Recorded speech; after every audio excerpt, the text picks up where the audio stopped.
सनसनी खेज मुकाबले के बाद मुल्तान सुल्तान्स को शिकस्त। इस्लामाबाद यूनाइटेड PSL का तीसरी बार चैंपियन बन गया। मुल्तान के 160 रन का हदफ इस्लामाबाद यूनाइटेड ने 8 विकेटों के नुकसान पर आखिरी गेंद पर हासिल किया।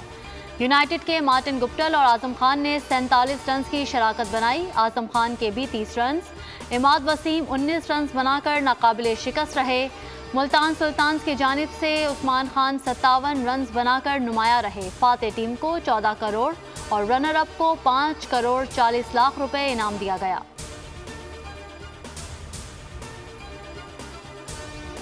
PSL की चैंपियन टीम यूनाइटेड के इमाद वसीम ऑलराउंडर परफॉर्मेंस पर फाइनल के बेहतरीन खिलाड़ी। उसामा मीर 24 विकेटें हासिल करके टूर्नामेंट के बेहतरीन बॉलर करार। बाबर आजम ने टूर्नामेंट के बेहतरीन बल्लेबाज का अवार्ड हासिल कर लिया। बाबर आजम ने 12 मैचों में 469 रन बनाए। कराची किंग्स के इरफान खान न्याजी टूर्नामेंट के बेहतरीन फील्डर करार। Emerging player of the tournament का एजाज इरफान खान न्याजी के नाम रहा।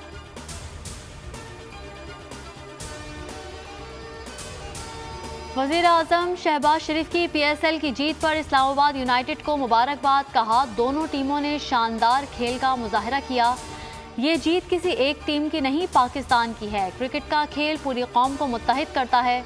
इवेंट के इनेकाद पर तमाम मुतालिका हुकाम को खिराज तहसीन। वज़ीर आला बलूचिस्तान सरफराज बुगटी की भी फातेह टीम को मुबारकबाद।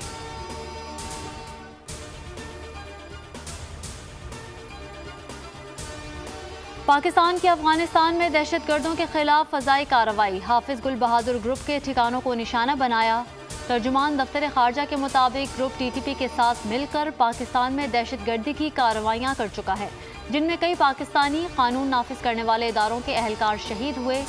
अफगानिस्तान की खुद मुख्तारी और इलाकाई सलामती का एहतराम है, लेकिन अफगानिस्तान में इक़्तिदार में मौजूद बाज़ अनासिर TTP की सरपरस्ती कर रहे हैं।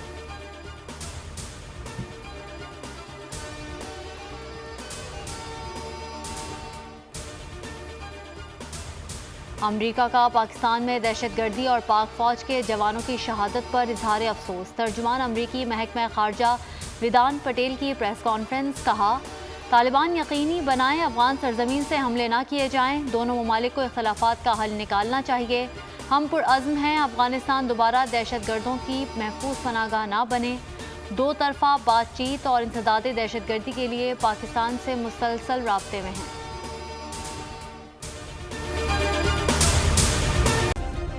सब्सक्राइब करें और बेल दबाएं ताकि कोई खबर रह न जाए।